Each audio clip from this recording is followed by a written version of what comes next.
Hello and welcome back to the Comic Books Matter podcast. I'm your host, Jesse, and with me today is a very special guest. She is a writer and managing editor at Uppercut. She co-hosts Pallin' Around, hosts Kiss Kiss Game Game, makes me cry with every piece she writes, and she will cry at the first note of Welcome to the Black Parade. Jessica Cogswell. What a perfect intro. Hi everybody.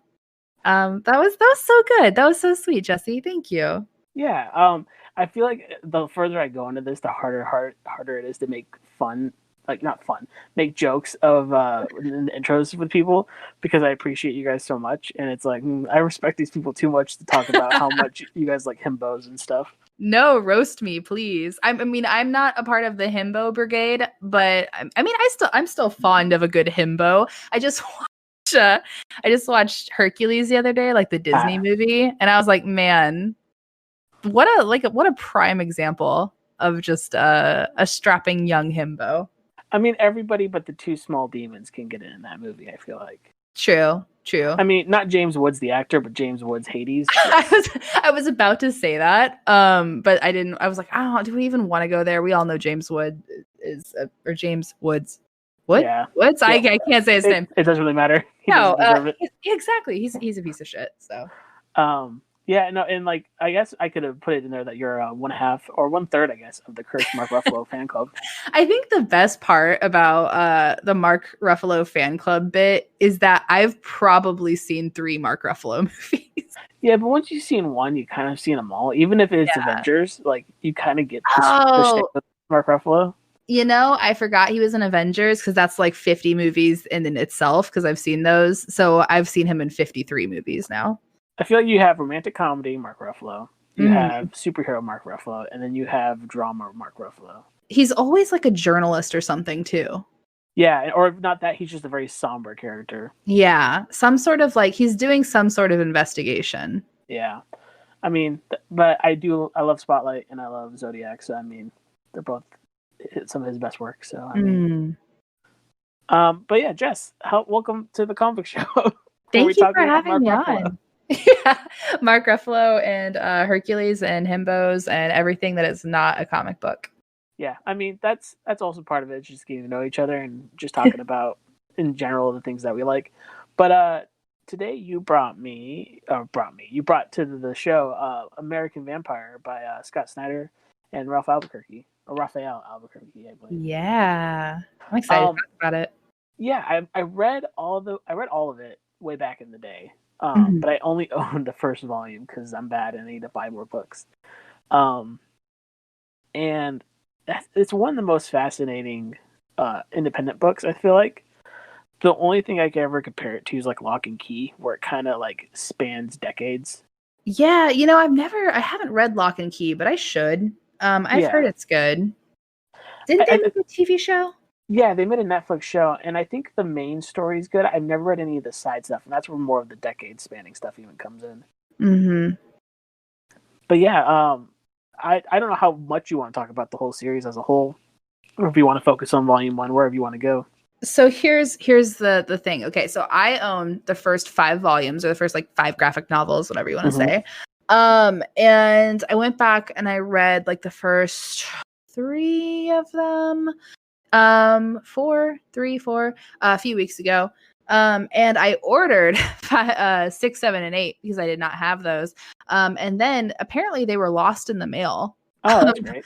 Yeah, it was really strange. Because I was waiting for them to be delivered, and it was taking longer and longer. I had a little like red notification by it, and then finally they were like, "We're just going to give you a refund." I was like, "Okay, that's fine." And then just everything else in life was crazy, so I was like, "I'm not going to reorder them. It's fine. It's whatever."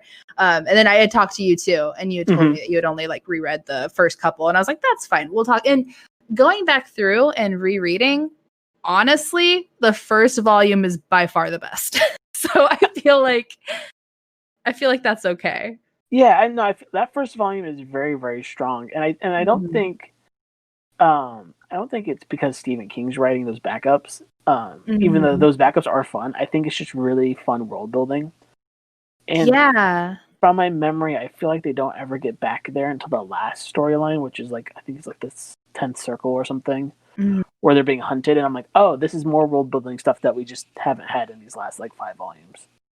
Yeah, and it just seems, I don't know, it's kind of weird because the series as a whole, it feels like it bounces back and forth kind of a lot, but like some of the side stuff is not quite as interesting. Like I don't know, and I think maybe that's like the biggest thing is I like how in the first volume you have Skinner's sweet story of him turning into a vampire and like the late 1800s like Wild West kind of vibe, and then you have like the 1920s Hollywood thing going on, which also kind of has like this Wild West type vibe, but like a different type of Wild West. You know what I mean? Yeah. I like how it kind of ties itself together at the end. You know what? Honestly, I feel like I'm gonna bounce all over the place. That's okay. We can always rein it in when we need to. When I went back and I read these, when I got to the end of the first volume and you are introduced to the kid of Abby and Jim Wood, yeah, and Felicia, who ends up like becoming basically like a vampire hunter, sort of. Basically, they want revenge on Skinner Sweet for making Jim into a vampire. And I really almost wish the baby would have been revealed to be like Pearl. Like I can see that. Like I don't know. I was reading back through it and I was like, man, that would have been like just like a cherry on top at the very end. And maybe that's too like.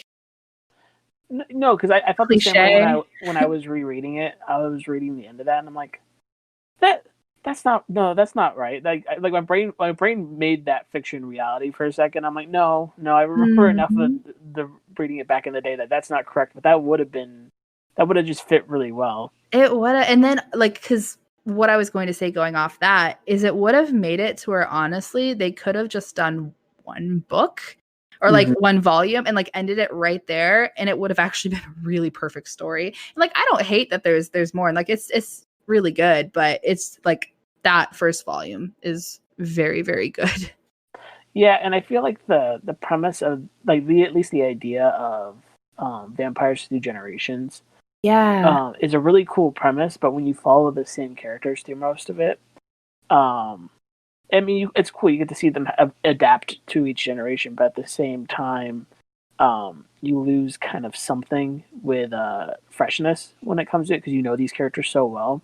Yeah, it would have kind of been cool to see it more as like spin-offs because they all kind of go back and forth between like these characters, like because then the second one starts off with like Skinner in Las Vegas, and like Pearl leaving Los Angeles with Henry and like kind of starting their own little life, and you end up meeting Felicia and Abby who want to hunt vampire. I don't know, it goes into all of that, so like it all kind of ties back into each other and together. But I feel like it would have been more interesting if they would have just been like, this is the world, this is how we're introducing it, like with this like parallel like revenge story, because like that's basically what it is. You see Skinner's like revenge story and Pearl's revenge story kind of simultaneously playing in that first volume. And like that's a really cool intro and a really cool way of doing that. And then it would have been interesting to see them go to different characters, like you said, and kind of play out different stories in this world.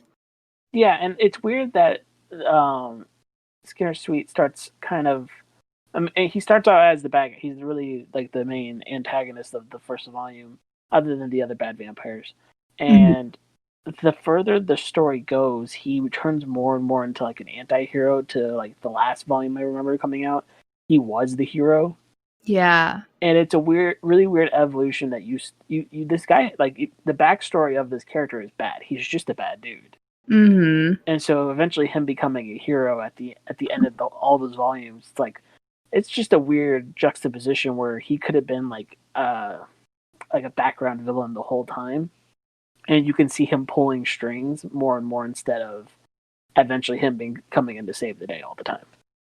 Yeah, and it's like it's kind of interesting because it almost reminds me, and this is going to sound really strange, but it almost kind of reminds me of like the Joker as a villain. Yeah. Because the Joker in certain arcs, like the Killing Joke probably being the biggest one, is like an irredeemable monster. Like just does truly horrible things. And like that's why, I mean, there's such a big debate, and I guess trigger warning for like sexual assault right here, like what exactly happens with Barbara, because some people are like, oh no, like that didn't happen, but others are like, no, like it's definitely implied it did.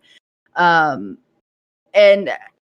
it's, I don't know. And I think that, I mean, because what did they officially say that like, yes, he did, but like there are people who kind of ignore that because they want to still kind of see the Joker as like this anti-hero. I don't, or maybe not even anti-hero is the wrong word, but like a cool villain who like, oh, but he has a point. You know what I mean? Yeah, the Joker is so weird because with every writer, the Joker becomes something else. Yeah. And that's the one issue kind of with comics being a fan fiction that professional people get to write all the time. Mm-hmm. Where the characters' consistencies can shift so often. Mm-hmm. And I feel like they've never been clear with what happens with the Joker and Barbara in that scene, other than just her being shot and the pictures being taken. Mm-hmm. Because I feel like if they confirm anything, somebody's gonna set the forest on fire. Like that becomes the big thing with, especially with the really dark stuff. I mean, DC gets real dark, but like stuff with the Joker, they're like, we killed that one Robin, and we got a lot of flack for that one. Yeah, and I think like that's kind of what's interesting with Skinner is like you never want a character to be like irredeemable. But it's weird because in the first volume they kind of paint him that way. Like they say that like he, is like a murderer and a robber, and like they imply he does stuff to women. Like that, like he's like a really awful guy. So yeah, it's weird. Sleazy. He's super sleazy. Yeah, and so it's weird, and like you can kind of tell like they want him to be sleazy but have like that like cool air about him in the first one, but at the same time to like make him go from that to being somebody who works alongside Pearl to being kind of like this hero figure. It's interesting. I don't know. Yeah, it's the same feeling I kind of have with the evolution of Jason Todd. And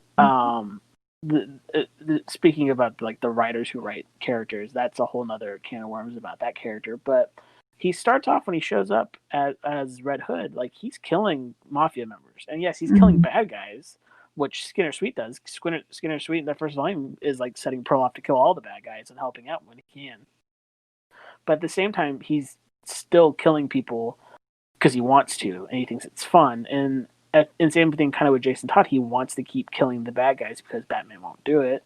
But now in the modern stuff, Batman's like, yeah, we'll team up. You use electric bullets. I'm like, this man has murdered hundreds, and he's never done any time for it. Yeah, and I guess that kind of poses the question of like, I don't know, redeemability.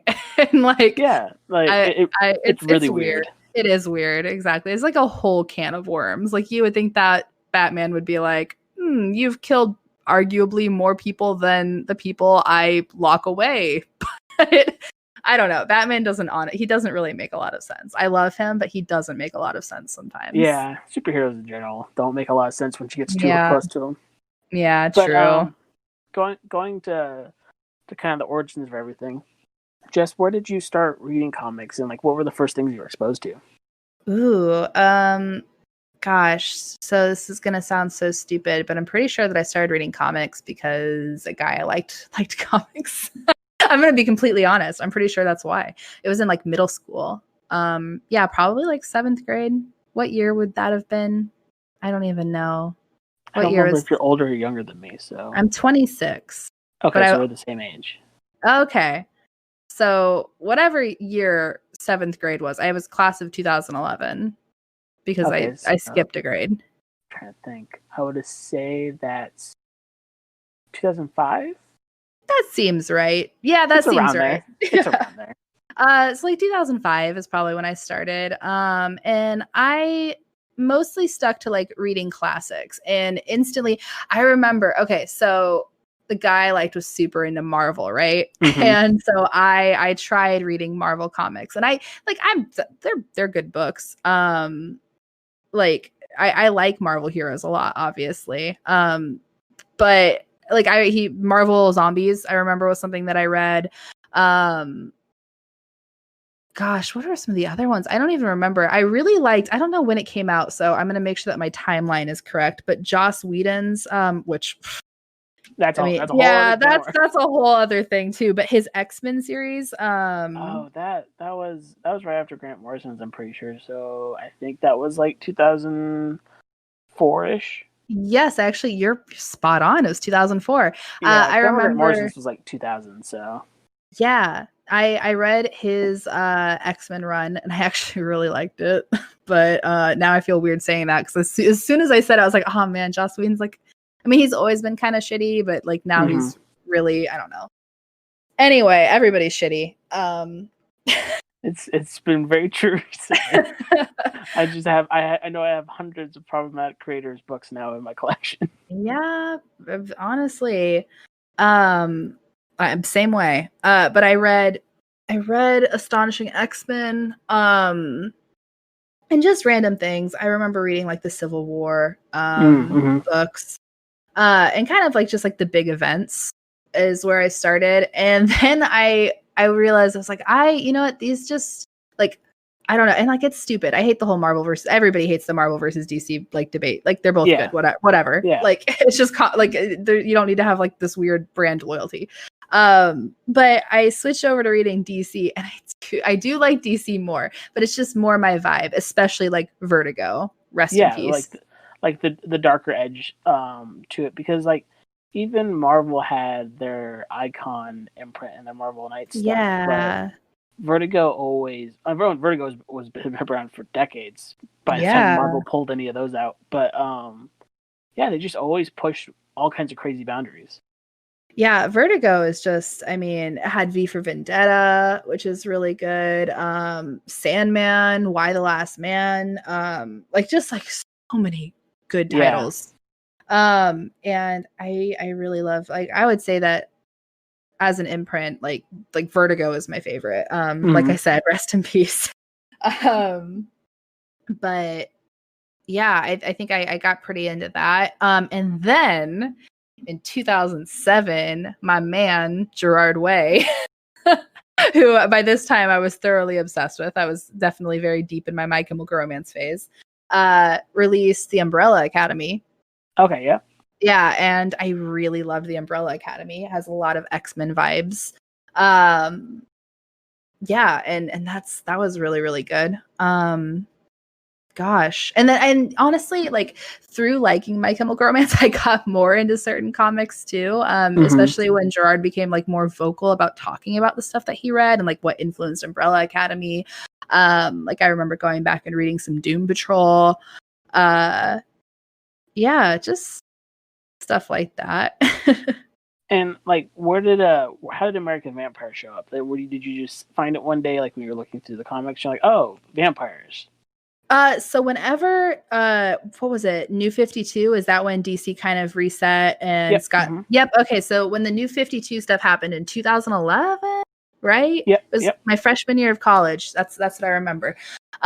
I was stoked because I was like, okay, this is like a clean jumping on point, because that's like the number one thing I think that keeps people away from reading comics is it's like you feel like overwhelmed. You don't know where to jump in. Yeah. And so I was like, okay, here's like a clean place that I can jump in. And I started collecting a shit ton of comics. Oh my gosh. Like I have long boxes of like me buying all these single issues. And so I started reading Batman and a few others too, but Batman, when Scott Snyder started writing, I loved it. Court of Owls, fantastic. And I really liked Scott Snyder. And I think once I kind of started like following him more, and he said he was going to do American Vampire, and I saw like Stephen King's name attached to it. And once again, I'm going to throw My Chemical Romance like out into here. I don't, it's so stupid that I'm going to have to bring him up multiple times, but I mean, it's how it goes. The vibe of American Vampire reminded me so much of like their album 3 Cheers for Sweet Revenge. No, yeah, I can see that. Kind of like Americana, and kind of how it's more like, it's weird to say it, but like 3 Cheers for Sweet Revenge feels more of a violent album compared to everything else. Yeah, it's like I'm so lame with My Chemical Romance. Like each one of their albums to me feels like a concept album. Some of them are more upfront, like Black Parade, 100%. I mean, and even Danger Days, 100%. You can, you can tell. Like, and like each one of them goes through a different thing. Like Bullets is very much like this horror vampire. Almost there's like some like Dawn of the Dead, or not Dawn of the Dead. Dawn of the Dead type stuff in there too. You have like early Sunsets over Monroeville. There's like this like zombie kind of theme through it too. It's very like rooted in horror. And then 3 Cheers for Sweet Revenge is like this Wild West revenge story. And it's not as explicit about like vampires being there as like the first album, but it's very much this like Wild West undead revenge story. Everything is red and black. And even like the art kind of reminds me of like Rafael Albuquerque's art. Yeah. Yeah. And so it has like this vibe to it. And then obviously Black Parade is all about like death. And you have Danger Days, which is just like super fun dystopian sci-fi shit. It's awesome. Yeah, like comparing the 3 Cheers too, like, and you said it was like a revenge story. I mean, that's the first full trade. It's a one long revenge story. Yeah, and there is like I always feel like 3 Cheers is the most horror out of all of them. Every time I listen to it, it's really aggressive. It's definitely the most aggressive. It's very aggressive. It's very dark. And then like everybody talks about Black Parade being dark, but like the Black Parade's really about dealing with your mental health and loss more than I think anything. And yeah, I mean, I feel like the Black Parade is like, it's like processing and growth of these feelings. Like the first two are just like raw. Like it's especially 3 Cheers. 3 Cheers is a very angry album. So when you got to American Vampire, because you chose this for the main comic that you said impacted you in a lot of ways. When you first read it back then, like what about it has stuck with you, and why is it this the comic you chose? I think that there's I don't know. I don't want to just throw out like strong female protagonist because like that's such a cheesy thing to do. But I don't know. It did say like I really liked Pearl Jones. I really liked her friendship with Hattie, which unfortunately ends in the first volume whenever Hattie decides to just completely betray her. But I don't know. I really liked Pearl as a protagonist. I really liked the theme like throughout the book. Like I don't know. I like a good revenge story. It sounds stupid, but I really do. I think, and there is something about it was almost kind of Kill Bill-ish, right? Like this like scorned woman who's like, okay, now I'm gonna get back at these people who made me this way. And I really like Kill Bill. So I don't know. There's just like it's just a cool story. I really like the art too. I like how like I don't know, frenetic it is. It's messy. It's very chaotic, and you can feel it's weird to say this too, but it's like you can feel violence when the violence happens. You can kind of feel your body kind of tense when things start happening. No, you're totally right. You're absolutely right. You can like it's really cool. It definitely like makes you feel something. And like this book came out like early 2010s, and I feel like at that point you have in like the 80s and 90s the start of like really strong female protagonists in movies and TV shows and such. But I feel like late 2000s, early 2010s is where the boom. I really felt like it was happening more and more in everything. Yeah, like a lot of female-led TV shows, a lot of female-led movies, and like even comic books became really female-centric and powerful. And I'm wondering at the same time where you were starting to go to college, like I was wondering if like all of that just like hit you. You're like, this is like the support system you needed was this entertainment. Yeah, I mean, absolutely. But I think that one of the things though with Pearl that attracted me to her is she was a different kind of female protagonist, because it's so there are a lot of female protagonists, especially like you said in the 2010s and so on. Like you see them a lot more, and like absolutely, Wonder Woman's around, Supergirl's around, all of these like strong women, but women a lot of times aren't allowed to be kind of fucked up and violent. And Pearl is, but she's not like, I don't know. She's kind of exists in the middle. Like she's vengeful and she is, like I said, just a violent, and she's bloodthirsty, obviously. But at the same time, like she's still like she has a romantic partner and she's like sweet to him. She isn't like this monstrous woman. And I feel like a lot of times when you have a strong woman, it's kind of one way or the other. You have like this like very strong, stoic, like Katniss character who kind of turns away more from romance and stuff like that, is kind of more aloof and has to play that part.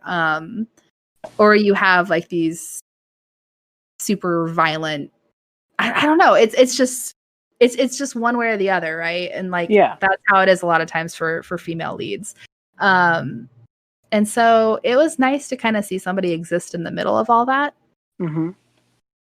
And I think what's really great too about the first volume in itself, just focusing on that, is the two villains that you have. You have Skinner, who's like the new vampires, and then you have like the old guard, who are like the cult, and they're very classic vampires.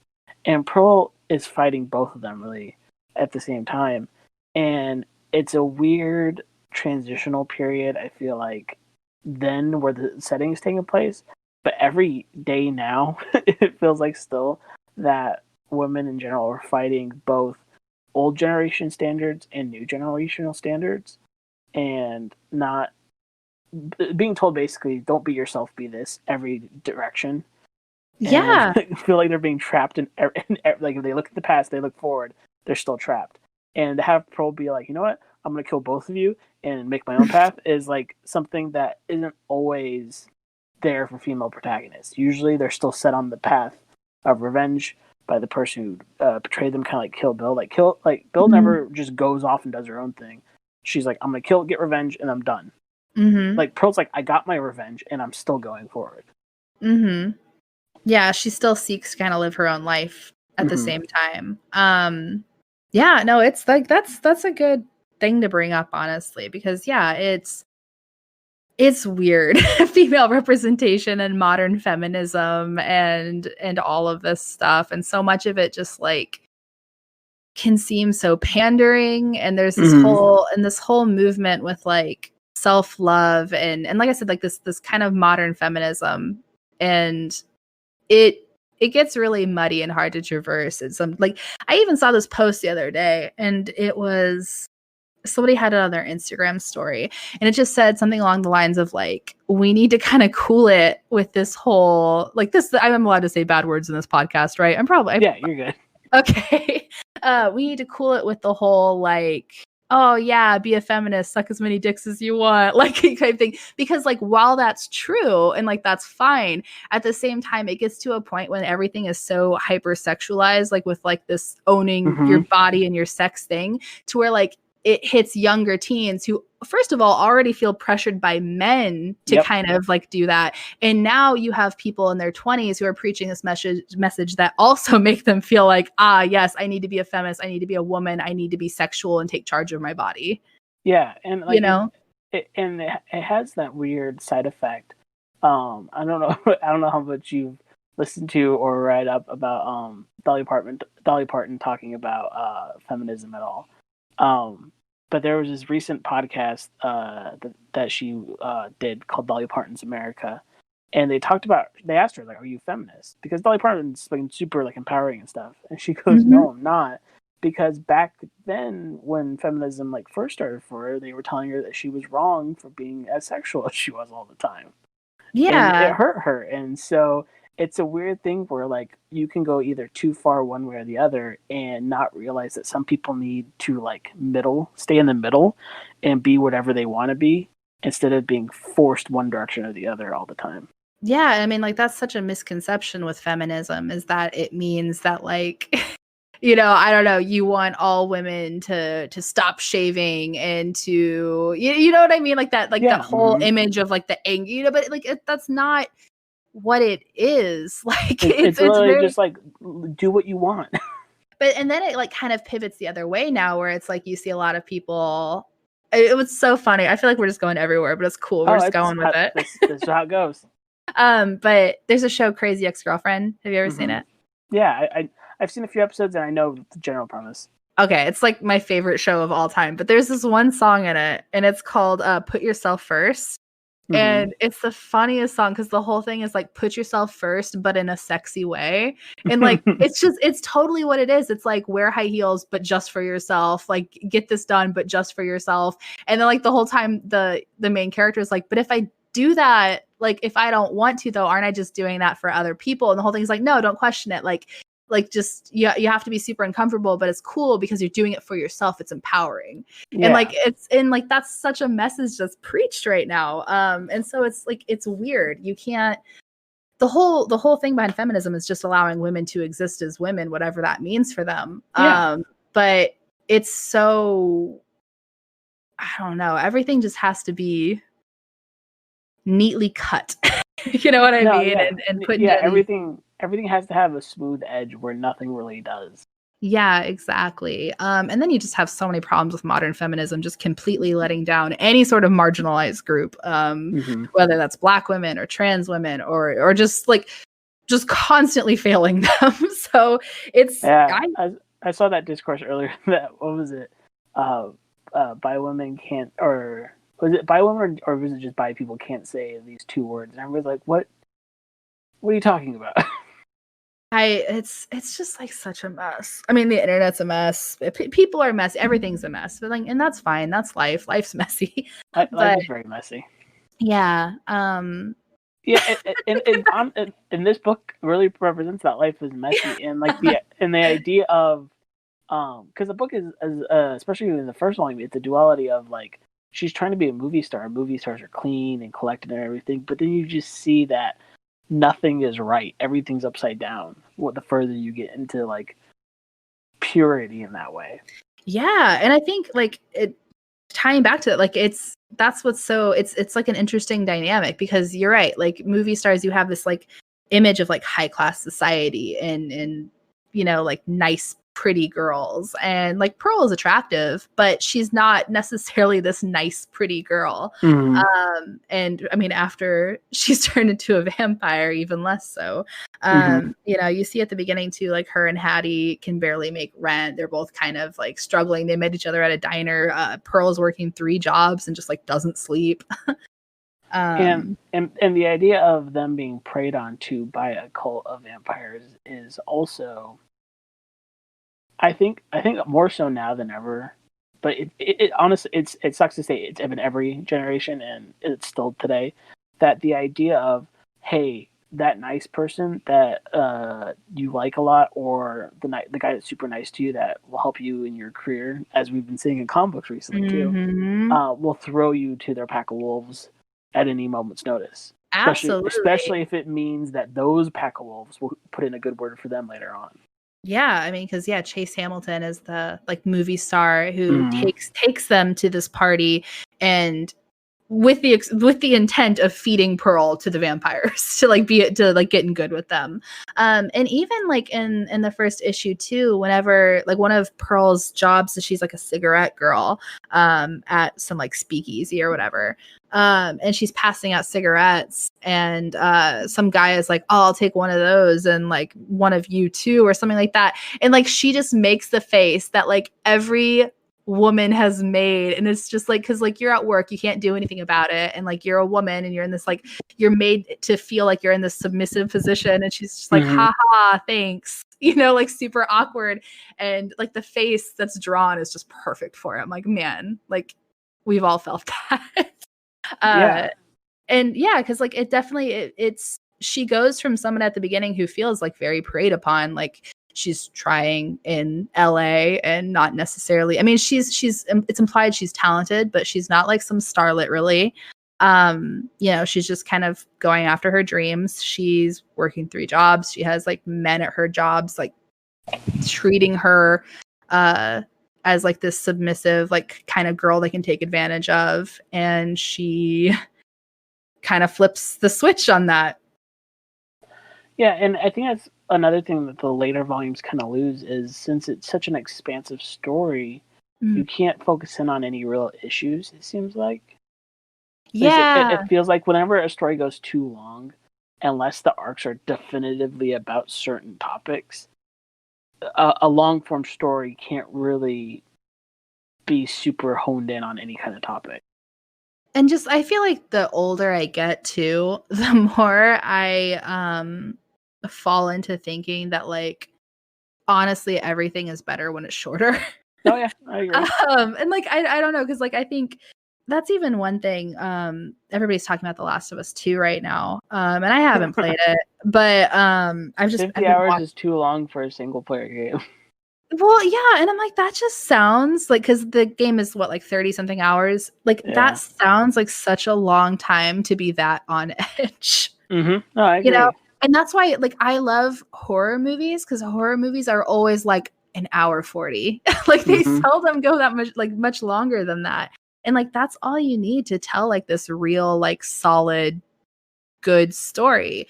I mean, that's not always the case. Like I mean, obviously I love Lord of the Rings, stuff like that. Like it's fine. But for the most part, so a lot of stories are a lot more powerful and impactful when you just like drop it and you just let it exist, and I don't know, like I don't even know what I'm trying to say. It's kind of like when growing up in a lot of ways where we like if you eat meat in general, like when you have a steak, everybody for some reason acted like as a kid that the fat was good. But you really should cut off the fat off your steaks and stuff because it's not really good for you. Yeah. No, I completely agree with that. It's like there are so many movie series where I'm just like, man, if they would have stopped at one, it'd be great. But like we also, and it's weird because so many people demand like sequels, and like there are a lot of people. I work at GameStop, and people will come in and they're just like, so like, what's the best game for my money? Like, I want the most hours. I'm like, that's such a weird way to look at it. I mean, you could, like, it's like if you want the most for your money, you can go online and play that cookie game where you just click the cookie for hours. I mean, like what does that mean? Yeah, like I mean, I like generally at that point, I'm just like, well, do you like anime? And if they're like, yeah, then I'm like, okay, we'll get Persona because it's like $20 and it's 100 hours. And then your tweet goes viral. Yeah, exactly, right. I don't know how many times I've recommended Persona to people. It's like it has a little bit of everything. Like, do you like turn-based stuff? Do you like weeb shit? Go ahead. Yeah. Going off on just a really quick media tangent about like, how no one's ever satisfied with anything. It's always like people are like, why are you rebooting this? Like, why do you guys have to keep rebooting old franchises? And they just announced that they were rebooting Beavis and Butthead, which whatever. That's besides the point. I saw that. But then I saw like literally like 2 articles down from that, like people are now petitioning for them to reboot King of the Hill if they're gonna do Beavis and Butthead. I'm like, what do you guys want? Yeah, it's so weird. I don't know. Like it's towing that line between like innovative stuff and fan service for people, and like everybody's. I mean, like Final Fantasy VII, the remake just came out, and like I was over here losing my shit because Final Fantasy VII is so important to me, and like I was super excited about that. So like I get it. Like everybody has something where like they want to see it come back. They want to see it remade. I don't know. It's just for me, I guess, like the older I get, the more I'm just like, I don't know. Maybe we should just like let really good things be really good things. Yeah, like, and I think it comes to a big deal with comic books in general. Is like everybody has to leave their stamp on the Joker. Everybody has to leave their mark whenever they get these big characters. And like I think just recently they announced that Green Goblin's going to be back in the new anniversary issue of Spider-Man. Like, why do we need another Green Goblin story? And like it's hard because like I'm of two minds about all of it. Like I totally get it. Like if I were like a writer, like for sure I would love to write like a Joker story or something like that. You know what I mean? Like and as a fan, like yeah, there are certain things that you just like the Avengers movies happening, like maybe went on for a long time, but like that was such a cool moment for a lot of people, like seeing everything kind of come together. And so like I get it. Like I said, I get it both ways. But for me, there are so many things where I'm just like, if you would just like let things stand alone, they're really good. Like I'll just like random examples. Pirates of the Caribbean could have been that one movie. Perfect. Jurassic Park could have been the first movie for me. Perfect. Alien could have been the first movie for me. Perfect. Yeah, no, I agree. And even if like, let's say like, maybe not Jurassic Park, but like Pirates, right? Pirates be that first movie, and then like right now they're talking about doing a female Pirates, Margaret Robbie, because of course. Yeah. But like if that was the first Pirates movie came out whenever it did, and then like all these years later they do a solo Pirates movie with Margaret Robbie, it's like, oh hey, cool, yeah, it's cool. Now add a new one to the franchise. Well, and I wouldn't even mind more franchises that like exist in that like the same universe but are distant from it. Which is probably what I'm guessing they'll do with like the new Pirates movies, because I don't think like Johnny Depp and Orlando Bloom and Keira Knightley and stuff are going to be in those. Yeah, it's kind of like the best example of this is Fargo, the TV show, and versus Fargo, the movie, because one of the movies is different, and then every season of the TV show is different too. I guess anthology is really what I'm thinking. Is like if you can do a really strong anthology series, I mean, the same themes. True Detective, I guess, would kind of be like that too. Yeah, like if you like the first season, you don't like the second season. Well, guess what? The third season has nothing to do with either. Yeah, we need more anthologies. I agree. Yeah. But part of my thinking, this is a whole can of worms we could talk about off air. But part of my thinking is comic books should become anthologies. But that's a whole other thing. I totally agree with you. I would like to see that more. So the second half usually of this too is like after you've read American Vampire, how do you think the storytelling or the themes that you got from it have stayed with you? Gosh, I wish that I had a deeper answer. It's okay if you don't. It's really okay. You know, it's like, it's funny because like part of me thought to bring up Y the Last Man, because Y the Last Man actually probably is the most important comic series to me, but I was also kind of intimidated because of that. Because yes, you can come back and do Y the Last Man, I promise. Okay, maybe I will. I was just intimidated because I was like, I love that series so much, but I knew I would have to go back and reread it, and I was like, yeah, it gives me time to read more than just the first volume. Yeah, and like I was like, also I just don't know if that's aged as well. I was just nervous about a lot of things, so I was like, I'm gonna go with American Vampire. I don't know, the thing with American Vampire, the reason that I was drawn to it is, I think, to me, and this is gonna sound like once again another problematic person because everybody is terrible. American Vampire, the first volume, which I think is really great and could stand on its own, reminds me of a Tarantino movie. Mm-hmm. And I like Tarantino movies a lot. I know that he's like creepy and they're not probably as great as everybody makes them out to be, but I really do like Tarantino movies a lot. Yeah.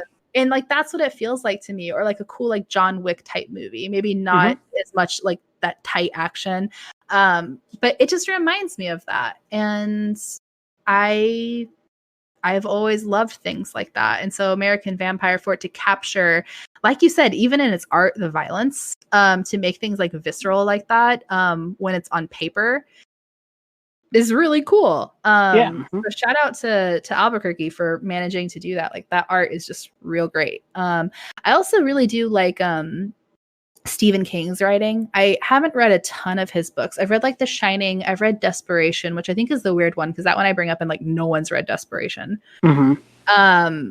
And a couple others. I can't remember. Oh, Needful Things. And I do like his writing. And you can tell like in Skinner's backstory, the parts that he wrote, like you can feel that there, and it's pretty cool. But overall, it's just a really solid, interesting story with some cool art, and it's bloody, it's cool, it's fun, you know. And like I guess the best example of I feel like hasn't affected you at all, it's just fed more and more into your vampire love. Yeah, exactly. It's different for a vampire story too, I feel. Like that's another thing that's kind of alluring about it, is this was like maybe shortly after, around the time of the Twilight craze. It was shortly after, it had to have been, because I remember Twilight was huge in like, I feel like 2006. The last movie probably hadn't come out yet.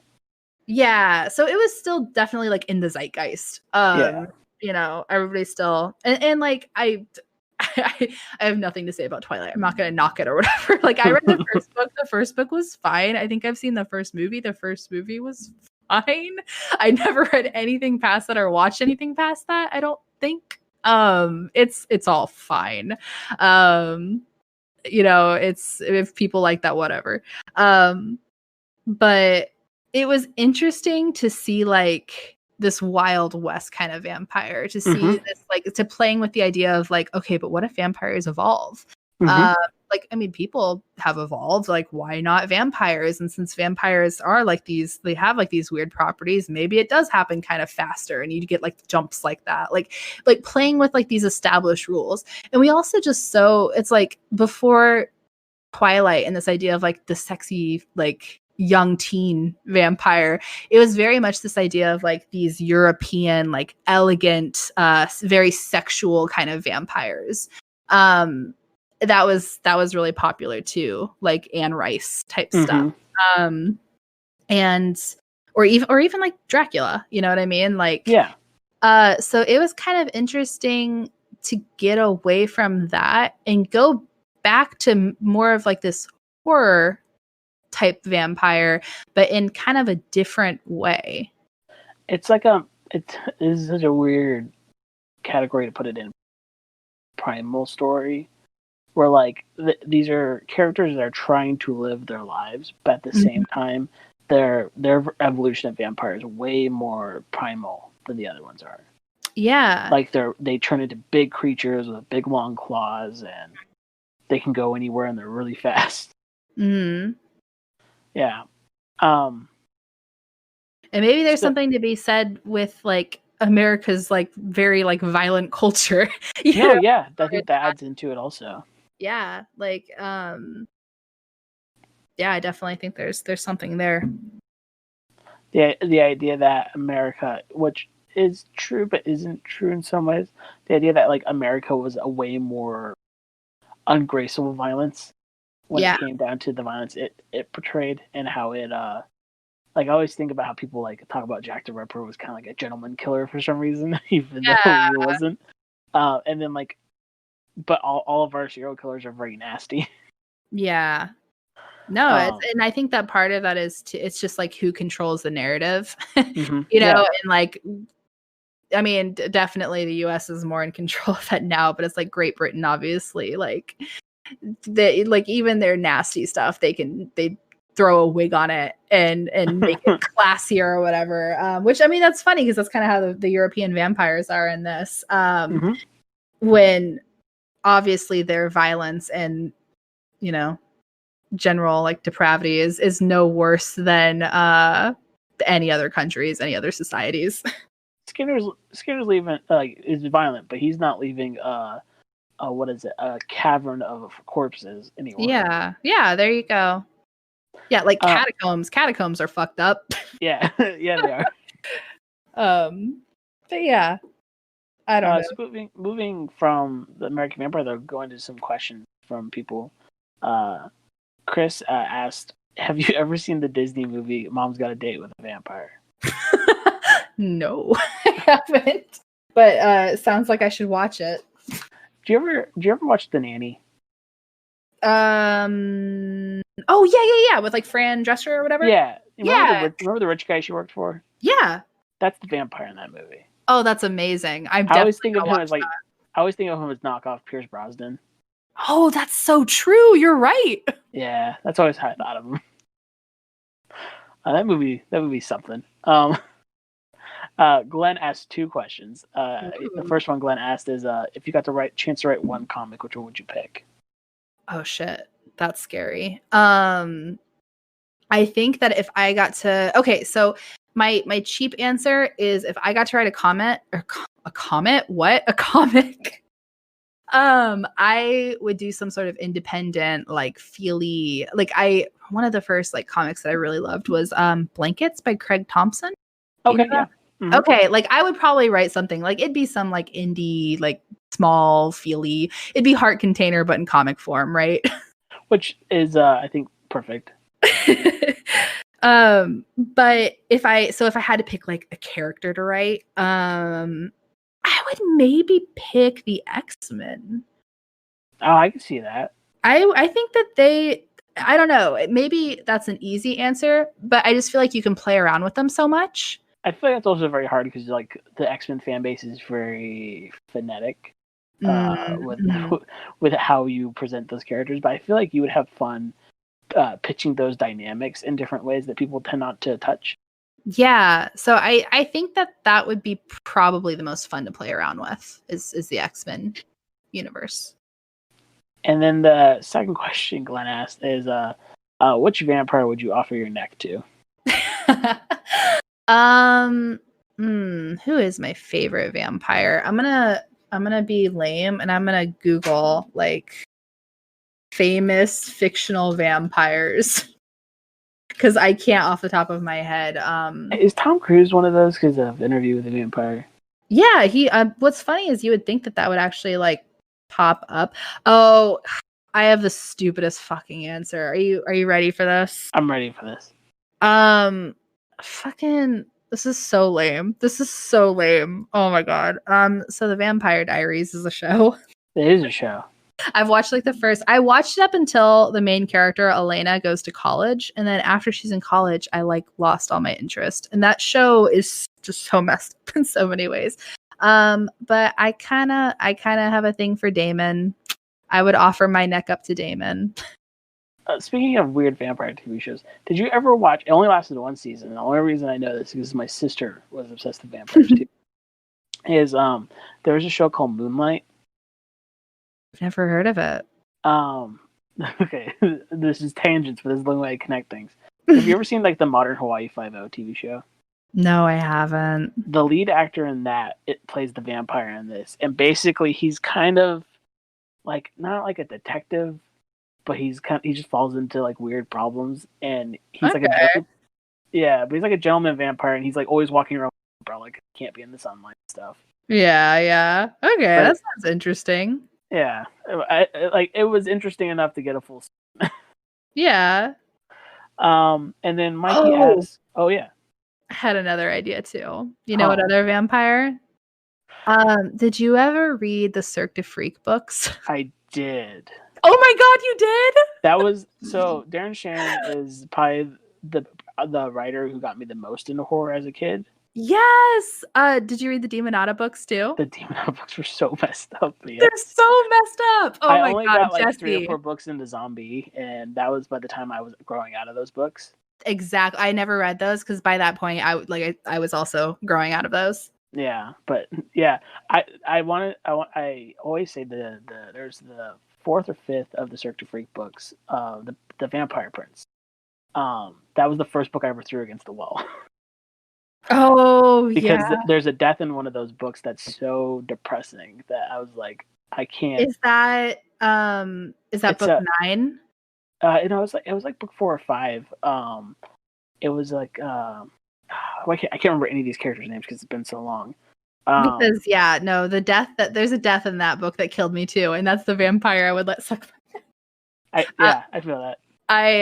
Spoilers for I guess the Cirque du Freak books then. That came out like in 2005. Yeah, Larton Crepsley. Mm-hmm. Yeah, his death in that series is so messed up because like the whole they like pretend that like oh but he got out of it, like the situation, and like they write it like everything's fine, and then like the next chapter starts and it's like but it didn't happen that way, and you're like, yep. You. Yeah, no, it's the book where they go to the big old mountain and they meet the Prince of Vampires, and it's Crepsley's friend, and all of a sudden he gets betrayed underneath the catacombs, and he just gets demolished in front of the main character, and I was so mad because he's such a good character. Those books, man, like I mean, I think it's the 2nd or 3rd book where there's like a bear guy and he just rips off someone's arm. They go into great detail about the guy bleeding out. Well, yeah, and like, oh my god, I remember in the first Demonata book, like his whole family is murdered. There's like a demon on this. It's so like, gross. It's so gross. It's like it's very vivid. It's descriptions. And these books are for kids. Yeah, and like kudos to them because like that was something that I like thought was cool, is that like he didn't treat the kids that were reading these books as like like he didn't pull back punches. They were pretty messed up, and I don't know. No one except for like I guess the Demonata books, because they got to rewrite history at the end. But but even Cirque du Freak books, the main character, spoilers, it dies. Like at the end of those books, like he sacrifices himself to stop the cycle. Which it was one of those endings to where like as a fan you got to it and you were like, what the fuck? Yeah. But at the But same time, you're like, it's satisfying to get there. it is, yeah. Like you were like kind of bummed about it, but you couldn't be mad because like it made sense and it was like, yeah, it's kind of a good ending. Remind me after we're done recording to tell you about his adult fiction things, because there's some weird stuff in that. Oh shit! Okay, I didn't even know he did adult fiction. That's probably horrifying. It's weird. Mikey asks, if you could have one vampire power, what would it be? Oh man, there's a lot of vampire powers now. There are so many vampire powers. I feel like the like shady but like honest answer is like, I don't know, like that allure / manipulation. Mm-hmm. Like that's such a shady thing like to say. Hypnotizing eyes. Yeah, like something like that. Because like I mean, there's different variations of it, but it's like it's like high charisma, right? Like getting people. You gotta put a full 20 on your charisma checks. Exactly. Like that's what I would probably want, is to be able to smooth talk my way in or out of things.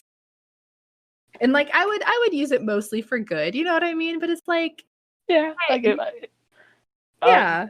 I feel like you'd mostly use it to your job to get people out of your store that you don't like. Exactly. There you go. So yeah, I would say like probably just like the vampire allure. And last question, it would be, what comic book would you recommend for someone trying to test the waters?